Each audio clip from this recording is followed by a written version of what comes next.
Assalamualaikum warahmatullahi wabarakatuh. Selamat malam, perkenalkan nama saya Fadli Abdul Fakih dengan NIM 23020102070. Pada kesempatan ini, saya ingin menjelaskan hasil dari tugas struktur yang telah saya buat, yaitu dari mata kuliah Hukum Bisnis. Ya, untuk materinya saya ambil judul kasus PTMM dengan produk hit.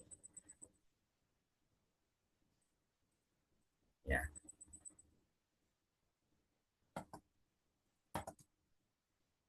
ya. Pendahuluan. Kasus PTMM dengan produk hit tidak dapat dianggap sebagai perkembangan bisnis yang layak. Perkembangan perkembangan bisnis yang layak melibatkan kepatuhan terhadap hukum, etika, dan tanggung jawab sosial, selain kesuksesan finansial dan kemampuan untuk memasuki pasar internasional.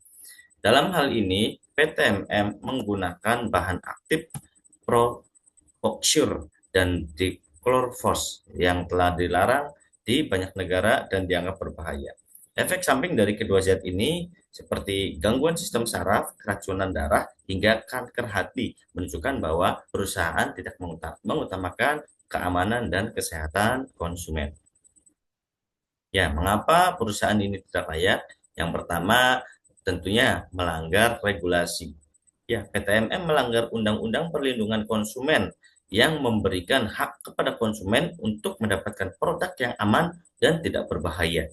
Yang selanjutnya ada etika bisnis. Jelas ini penggunaan bahan kimia yang berbahaya juga menunjukkan bahwa bisnis tersebut tidak menjalankan bisnis secara etis.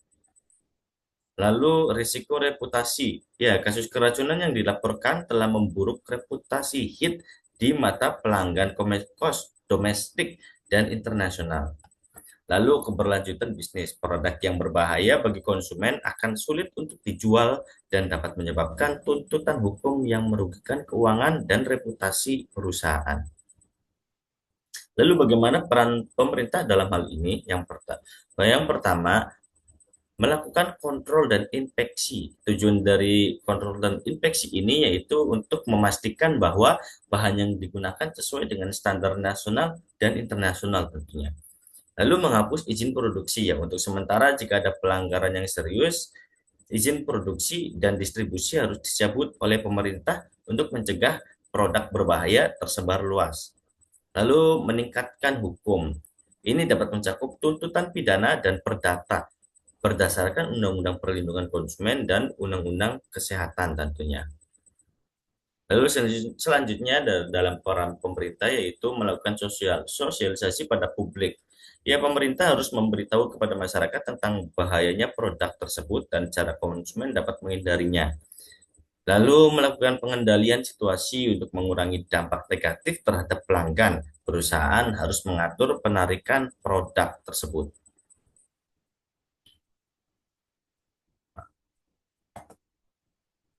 Ya, ini menarik eh, peran pengusaha peran pengusaha untuk mendapatkan kepercayaan masyarakat. Yang pertama, menarik semua barang berbahaya di pasar untuk menghindari kerugian konsumen. Selanjutnya, melakukan tanggung jawab moral dengan mengakui kesalahan kepada pelanggan melalui media. Lalu mengganti bahan aktif berbahaya dengan bahan yang lebih aman tentunya. Ini yaitu sesuai dengan peraturan dari pemerintah.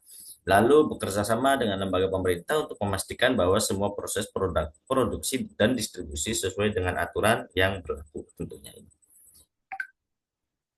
Ya, ini selanjutnya ada proses recall atau penarikan produk. Yang pertama, identifikasi item bermasalah, melakukan pengumuman terbuka, berkolaborasi dengan distribusi dan penjual, mengumpulkan barang dari pelanggan, pemusnahan barang, dan terakhir melakukan pelaporan resmi pada instansi terkait. Ya, demikianlah hasil dari pembahasan pada kesempatan kali ini. Mohon maaf bila ada salah kata yang kurang berkenan. Wabillahi taufiq wal hidayah. Wassalamualaikum warahmatullahi wabarakatuh.